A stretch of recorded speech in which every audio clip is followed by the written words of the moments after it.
Salut à tous, dans cette vidéo nous allons voir comment implémenter une file avec le langage JavaScript. En fait une file, elle est basée sur le principe du premier entrée, premier sortie. Donc, je vais vous montrer un schéma. Donc ici nous avons une file, et quand on veut enregistrer un élément, on va l'enregistrer sur l'index 0. Quand on a un deuxième élément, il va être enregistré sur l'index 1, etc., etc. Et là quand on veut supprimer un élément, on va supprimer l'élément qu'on avait enregistré en premier, donc l'élément qui se trouve à l'index 0. Ok ? Alors, donc on va voir comment ça se traduit tout cela en code. On va créer une classe qu'on va appeler Q, qui veut dire file en anglais. Et dans cette classe-là, on aura une méthode un peu spéciale qui s'appelle le constructeur. Et dans ce constructeur-là, on va initialiser un tableau. Donc, on va créer une propriété array. Et cette propriété-là va être un tableau.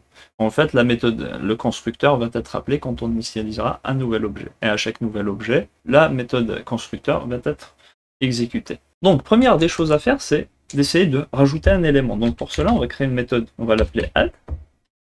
Cette méthode-là va prendre, par exemple, un élément à enregistrer. Et comment le enregistrer? Simplement, on fait un petit coup de this.array, on appelle notre tableau. Et là, on va lui appliquer la méthode, les méthodes qui sont disponibles sur les tableaux. On peut utiliser la méthode push, par exemple, et on va enregistrer l'élément en question. D'accord?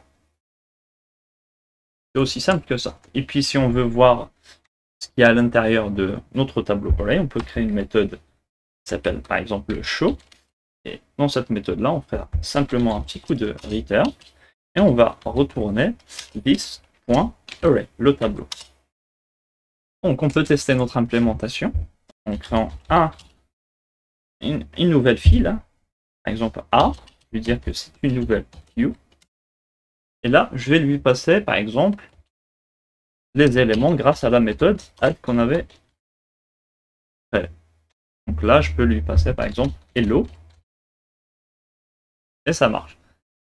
Maintenant, si je veux voir ce qu'il y a à l'intérieur de mon tableau, je fais simplement un petit coup de console log de a.show. Ok. On exécute le programme avec node index.js et on se retrouve avec un tableau qui a un élément à l'intérieur et cet élément-là sera hello. Par exemple, on peut aussi rajouter d'autres éléments. Par exemple, world. Et là, on se retrouve avec deux éléments au niveau de notre objet A. Ok. Donc ça, c'est pour la première étape. La deuxième étape, ça va être de supprimer quelque chose. On peut mettre, donc créer une méthode qui s'appelle remove. Et là, l'idée, ça va être de supprimer en fait ce hello, le premier qu'on avait enregistré. À chaque fois, ça va être celui-là qu'on va supprimer. Et quand on supprime celui-là, world sera à l'index 0. Et si on rappelle la méthode remove, elle va le supprimer également. Okay. L'idée, c'est toujours de supprimer par ordre d'entrée. Premier entrée, premier sortie. Donc pour cela, on peut simplement faire un this.array. Et comme je pense que vous le savez, vous connaissez la méthode shift qui permet de supprimer un élément au début du tableau, donc toujours à l'index 0. Et il suffit simplement, par exemple, de rajouter un petit return pour voir l'élément supprimé, et l'élément qui a été supprimé est retourné par la méthode shift. D'accord? Donc pour cela, par exemple, on peut appeler, on va faire un petit coup de console.log de a.remove. On va lancer notre petit programme. Ok, donc là on voit que remove a supprimé l'élément hello, et ce qui reste sur notre tableau, c'est simplement l'élément world. Ok, si on rappelle une deuxième fois cette méthode-là, on se retrouvera avec un tableau vide, d'accord? Premier élément supprimé, hello. Deuxième élément supprimé, world. Et maintenant show, quand on va montrer le contenu de la propriété this.array, eh bien, il n'y a plus rien à l'intérieur. Donc voilà pour les méthodes. On peut aussi rajouter une dernière méthode, c'est la méthode pick, qui va nous permettre de retourner le dernier élément de notre tableau. Donc pour cela, simplement, on fait un petit coup de return de this.array. Comme vous le savez, les tableaux, on peut accéder à certains index via la syntaxe des crochets. Et là, on met simplement un this.array.